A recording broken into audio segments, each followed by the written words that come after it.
మా లైఫ్ మీకు అసలు మీరు ఎప్పటికీ మీరు చూడలేరు. అసలు మేము ఏం చేస్తాం, ఎలా ఉంటాం.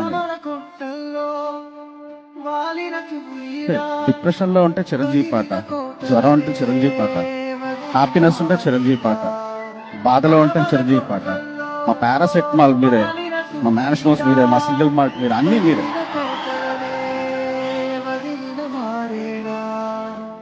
ఒక డల్లాస్ లో వర్క్ ఒక వీక్ అంతా పనిచేసి ఒకడు సాఫ్ట్వేర్ ఇంజనీర్ లుంగీ కట్టుకొని సోఫాలో కూర్చొని ఒక పెగ్గు ఫిక్స్ చేసుకొని బుటామేసి పాట పెట్టుకుంటాడు. అక్కడ ఉన్నాడు ఒక చిరంజీవి ఫ్యాన్. ఒక ఆటో వాడు కష్టపడి పొద్దునంతా తోలుకొచ్చి ఆడు సాయంత్రం ఆ కష్టం పడి ఒక అబ్బని తీవ్రని పెట్టుకుంటాడు. అక్కడ కూడా ఒక చిరంజీవి ఫ్యాన్ ఉంటాడు. అర్జున్ రెడ్డి తీసినోడు చిరంజీవి ఫ్యాన్, హృదయకాలం తీసినోడు చిరంజీవి ఫ్యాన్. అక్కడ ఇక్కడ లేదు, అంతా చిరంజీవి ఫ్యాన్.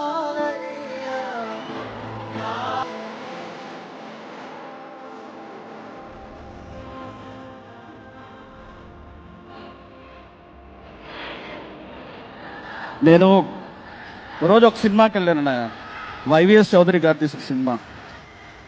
వెళ్తే ఫస్ట్ స్టార్ట్ అవగానే ఎన్టీఆర్ గారి ఫోటో వచ్చింది, పెద్ద ఎన్టీఆర్ గారిని. అది ఎంత ఫ్యాన్ అసలు.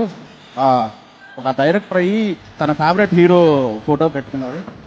నా బాస్ ఇంతమంది డైరెక్టర్లు అని చెప్పుకుంటాడు, ఒకడు కూడా ఫోటో వేయడేంటి అని నేను అనుకున్నా. ఆ రోజు నేను డైరెక్టర్ అయితే నా సినిమా సెన్సార్ సర్టిఫికేట్ పడగానే చిరంజీవి ఫోటో ఉంటుందండి.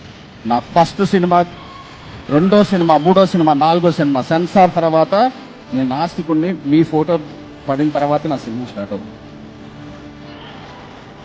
కొన్ని లక్షల మందికి దేవుడు అన్న మీకు అంటే మీకు అలవాటు అయిపోయింటుంది. మా ప్రాబ్లం ఏంటంటే చిరంజీవి ఫ్యాన్ విని విని విని విని మీకు అలవాటు అయిపోయింటుంది. నా మ్యాడ్నెస్ మీకు తెలియదు, మా హ్యాపీనెస్ మీకు తెలియదు. మీరు ఎప్పటికీ ఒక్కరోజు మాతో ఉన్నాను, మీకు తెలుసు చిరంజీవి ఫ్యాన్ అంటే ఎలా ఉంటుంది. మాట్లాడితే చల్లగా వీలుగా మీరు ఏం మాట్లాడారో సగం విన్న కూడా వినలేదు. ఎందుకంటే నా జీవితం అంతా కనిపిస్తుంది వెనకాల నుంచి. థ్యాంక్స్ అలాట్ అన్నయ్య. ఇంత నుంచి ఏం చెప్పాలి, సినిమా డైలాగ్ అంటారా ఏమో అనుకుంటారో తెలియదు. మీరు అడగండి అన్నయ్య, ప్రాణం ఇచ్చేస్తాం.